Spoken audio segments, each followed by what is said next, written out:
Good morning friends, मैं हूं तौफीक। आपका स्वागत है आपके अपने चैनल एक एजुकेशन अड्डा पर, जहां आप शिक्षकों से संबंधित कोई खबर होती है उन खबरों को लेकर मैं आप सबके सामने हाजिर होता हूं। दोस्तों, एक बार फिर से आप सबके सामने सुबह सुबह हाजिर हूं, क्योंकि शिक्षकों से संबंधित कई सारी खबरें बहुत इंपॉर्टेंट निकल कर आ रही हैं। इसीलिए इस वीडियो को लेकर मैं आप सबके सामने हाजिर हुआ हूँ। तो सबसे पहला आपने जो स्क्रीन पर देख रहे हैं, आपके शिक्षकों के स्थानांतरण में अभी है देरी। क्या है खबर, क्या कुछ इसमें कहा गया है, क्यों देरी होगी, इस पर हम लोग पहले बात करेंगे, अभी इस वीडियो में बात करेंगे। तो चलिए सबसे पहले हम आपको हेडलाइन बताते हैं क्या क्या शिक्षकों से संबंधित आज मोस्ट इम्पोर्टेंट पॉइंट है या खबर है। तो सबसे पहले तो आपने ये देखा कि शिक्षकों के स्थानांतरण में देरी होगी। दूसरा है कि सीएम तक पहुंची बात, विवाद थमने के आसार। यह सरकारी प्रधान अध्यापकों की तैनाती का मामला है। उसमें क्या कुछ खबरें हैं, कैसे सीएम के पास कौन बात पहुंचाया, क्यों पहुंचाया और उसमें क्या बदलाव हो सकते हैं, इस पर इस अखबार में बहुत गहराई से बहुत अच्छे से छपा है, इसको भी हम लोग देखेंगे। अगला है कि सीटेट दिसंबर की जो तिथि है उसमें बदलाव किया गया है। आपको बता दें कि 1 दिसंबर से ये परीक्षा होनी थी, लेकिन इसको 15 दिसंबर कर दिया गया है। तीसरा जो खबर है वह है रसोईया से संबंधित। रसोईया के आश्रितों को मिलेगा 4 लाख रुपया। 217 रसोईया की जो मृत्यु हो गई थी, तो उन सभी रसोईया को 4-4 लाख रुपए की सरकार की जो राशि है वो दी जाएगी। तो चलिए अब जो इम्पोर्टेंट खबर है शिक्षकों से संबंधित, उस खबर पे सबसे पहले हम लोग बात कर लेते हैं। तो चलिए दोस्तों, इस शुरू करने से पहले अगर हमारे चैनल पर नए हैं, शिक्षकों से संबंधित किसी तरह की खबर पाना चाहते हैं तो चैनल को जरूर सब्सक्राइब कर लें, साथ ही साथ बेल आइकन को प्रेस कर लें कि जैसे ही कोई वीडियो डालूँ सबसे पहले उसका नोटिफिकेशन आपको मिल जाए।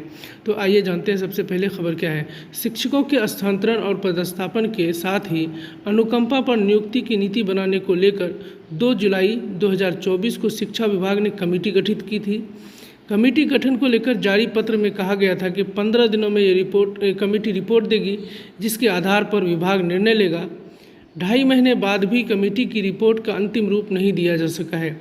इससे साफ है कि शिक्षकों के स्थानांतरण और अनुकंपा पर मृत शिक्षकों के आश्रितों की नियुक्ति में अभी देर होगी। विभाग के सचिव वैद्यनाथ यादव की अध्यक्ष में यह कमेटी गठित की गई। इसे माध्यमिक और प्राथमिक शिक्षा के निदेशक सदस्य हैं। ये दोनों निदेशक भी अब नए आ गए हैं। कमेटी की कई बार की बैठक हो चुकी है। इससे उक्त दोनों मामलों के लिए नीति का एक प्रारूप तैयार कर लिया गया है। अभी संशोधन का मंथन चल रहा है। यही वजह है कि अब तक कमेटी अंतिम नतीजे पर नहीं पहुंच सकी है। शिक्षक दिवस के दिन शिक्षा मंत्री सुनील कुमार ने घोषणा की थी कि शिक्षकों के स्थानांतरण के लिए उदार नीति तैयार की जा रही है। इस संबंध में विभागीय पदाधिकारी बताते हैं कि एक बार नए सिरे से स्थानांतरण नीति को अंतिम रूप देने पर तेजी से कार्रवाई शुरू हुई है। इसके बाद शिक्षा विभागीय प्रमुख और मंत्री के अनुमोदन के बाद नीति पर कैबिनेट की स्वीकृति ली जाएगी। इसके बाद ही नीति के आधार पर शिक्षकों का पदस्थापन और स्थानांतरण होगा। साथ ही अनुकंपा पर मृत शिक्षकों की नियुक्ति का रास्ता साफ होगा। तो ये जानते हैं आप, जैसा कि बहुत दिनों से सक्षमता पास नियोजित शिक्षक 1,87,000 वो कई इंतज़ार कर रहे हैं कि कब उनका ट्रांसफ़र पोस्टिंग की प्रक्रिया पूरी होगी, और ट्रांसफ़र पोस्टिंग की प्रक्रिया पूरी होने के साथ साथ उनको राज्यकर्मी का दर्जा दिया जाएगा। इसी से जुड़ी हुई खबर है। जैसा आपको मालूम है कि नियोजित शिक्षकों को बीपीएससी शिक्षक जो बहाल हैं उनसे उनको जूनियर कर दिया गया है, यानी प्रधान अध्यापक बनने के लिए उनको अयोग्य बता दिया है। वो सिर्फ बीपीएससी पास शिक्षक ही उस हाई स्कूल में, खासतौर पे माध्यमिक और उच्च माध्यमिक में वो क्या कहते हैं प्रधान अध्यापक बीपीएससी शिक्षक बनेंगे। इसी को लेकर नियोजित शिक्षकों में काफ़ी नाराज़गी थी। उसको लेकर मुख्यमंत्री तक बात पहुंची, तो क्या कुछ उसमें हुआ, आइए इसको पहले एक बार समझ लेते हैं कि आखिर क्या मामला है। राज्य के सरकारी स्कूलों में प्रभारी प्रधानाध्यापक की तैनाती को लेकर शिक्षा विभाग के आदेश का उत्पन्न विवाद का मामला मुख्यमंत्री तक पहुंच गया है। इसे स्थगित करने का भरोसा मुख्यमंत्री ने बिहार के माध्यमिक शिक्षक संघ के महासचिव को दिया। बिहार माध्यमिक शिक्षक संघ के महासचिव की पूर्व सांसद शत्रुघ्न प्रसाद सिंह ने मुख्यमंत्री नीतीश कुमार से बातचीत के क्रम में इस बात के लिए बधाई दी कि लगभग 15-20 वर्षों के बाद अस्थायी प्रधानाध्यापकों की नियुक्ति बिहार लोक सेवा आयोग से हो रही है। लेकिन इस सकारात्मक सरकारी फैसले को लागू करने की प्रक्रिया के बीच ही तत्कालीन निदेशक वैद्यनाथ यादव ने 4 सितंबर को पत्रांक 22/2226 द्वारा 10 से 18 वर्षों तक अनुभवी प्रभारी प्रधानाध्यापक को हटाकर बिहार लोक सेवा आयोग से उत्तीर्ण नवनियुक्त शिक्षकों को प्रभारी बनाए जाने की विद्यालयों का माहौल विषाक्त हो गया है। इस नकारात्मक आदेश से कतिपय नियमों एवं न्यायालय के निर्देशों का उल्लंघन हुआ है। शत्रुघ्न सिंह ने बताया कि मुख्यमंत्री इस तत्कालिक स्थगित करने के लिए कार्रवाई का आश्वासन दिया है।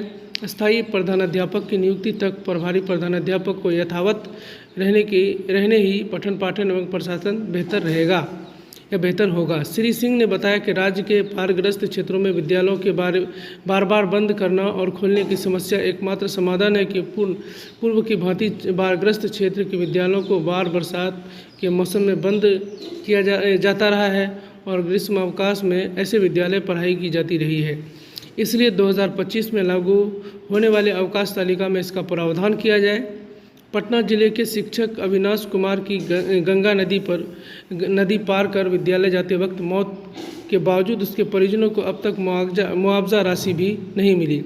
वर्ष 2024 के पूर्व 2023 से लागू अवकाश तालिका में कटौती नहीं करने तथा स्कूल टाइमिंग 10 से 4 करने की विधानमंडल में की गई घोषणा का कार्यान्वित करने का भी आग्रह बिहार माध्यमिक शिक्षक संघ ने मुख्यमंत्री से किया है।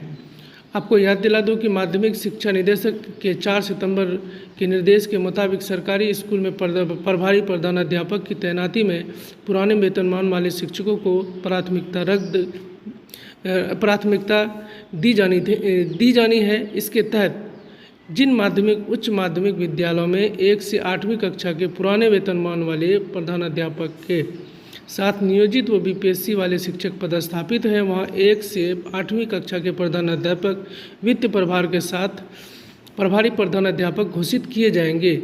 जिन माध्यमिक उच्च माध्यमिक विद्यालयों में माध्यमिक कक्षा के पुराने वेतनमान वाले सहायक शिक्षक के साथ नियोजित और बीपीएससी वाले शिक्षक पदस्थापित हैं, वहाँ माध्यमिक कक्षा के पुराने वेतनमान वाले सहायक प्रभारी प्रधानाध्यापक घोषित किए जाएंगे। यदि किसी विद्यालय में 1 से 8वीं कक्षा के पुराने वेतनमान वाले सहायक शिक्षक के साथ नियोजित और बीपीएससी वाले शिक्षक पदस्थापित है तो वहाँ 1 से 8वीं कक्षा के पुराने वेतनमान वाले सहायक शिक्षक वित्तीय प्रभार के साथ प्रभारी प्रधानाध्यापक घोषित किए जाएंगे। अगर किसी विद्यालय में केवल नियोजित शिक्षक पदस्थापित हैं तो वरीय नियोजित शिक्षक प्रभारी घोषित किए जाएंगे। यदि किसी विद्यालय में सिर्फ बीपीएससी वाले अध्यापक पदस्थापित हैं तो उसमें वरीय अध्यापक प्रभारी घोषित होंगे। लेकिन अगर किसी विद्यालय में नियोजित व बीपीएससी वाले अध्यापक पदस्थापित हैं तो बीपीएससी वाले को अध्यापक प्रभारी घोषित करने को कहा गया है। तो आपने देखा कि इसमें 2 खबरें बहुत इंपॉर्टेंट थी, खास करके जैसा आपको मालूम है कि कुछ दिनों पहले उच्च माध्यमिक और उच्च माध्यमिक में दोनों में जो नियोजित शिक्षक हैं 18 साल से 19 साल से 10 साल से 12 साल से वो काम कर रहे हैं। बीपीएससी शिक्षक आने के बाद उनको कहा गया है कि आप जो है वहाँ पर प्रधान अध्यापक नहीं रह सकते, जो बीपीएससी शिक्षक हैं वो उनके वहाँ के प्रभारी होंगे, यानी नियोजित शिक्षकों को उस पद से हटा दिया गया है। इसी को लेकर विवाद चल रहा था, तो मुख्यमंत्री से मिले हैं। अब यहाँ पर आगे क्या कुछ होता है ये तो देखने वाली बात होगी, लेकिन जो इम्पोर्टेंट खबर आज के लिए जो शिक्षकों से जुड़ी हुई निकल कर आ रही थी, मैंने कोशिश किया कि आपके लिए इन खबरों को जुटाया जाए, आपके लिए लेकर आया जाए। अगर ये खबर आपको अच्छी लगी हो तो लाइक और शेयर करें। साथ ही साथ हमारे चैनल पर नए हैं, शिक्षकों संबंधित किस तरह की खबर पाना चाहते हैं तो मेरे चैनल को जरूर सब्सक्राइब कर लें। साथ ही साथ बेल आइकन को प्रेस कर लें कि जैसे ही कोई वीडियो डालो सबसे पहले उसका नोटिफिकेशन आपको मिल जाए। चलिए दोस्तों, मिलते हैं अगले वीडियो में किसी नए अपडेट के साथ। बहुत बहुत धन्यवाद।